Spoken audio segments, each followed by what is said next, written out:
People at that time were very poor. They worked very hard, but but they enjoyed themselves. They had lots of time, it seemed, to have fun. The children had lots of time to play, but there were serious times, and everybody had a chore when you were growing up. But there wasn't money to go around. That was the only thing. You always wore hand-me-downs. Your neighbor would give you something, or in exchange, you'd give them something, and that was the way things were in the 30s. Back then, there were many discriminations, especially if you were not English, and that tells us in the history.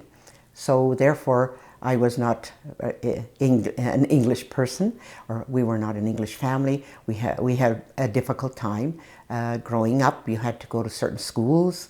There was no choice, especially if you were of a specific religion. There was absolutely no choice. You had to go to that school. So we did go to that school. However, later on, when we were going to high school, because my father was well educated in Ukraine, he wanted all of us to have a good education. He said, then you do not work with your hands, you'll work with your brains, and it won't be so difficult. So we did.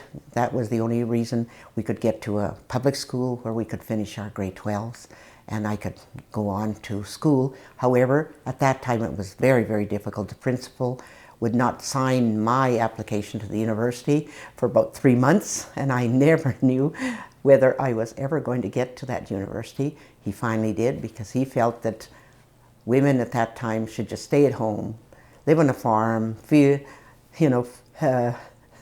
help with the animals and the field work, and have a family, and that was supposed to be their future, and you were not supposed to get an education at that time. So it was very, very difficult to do that.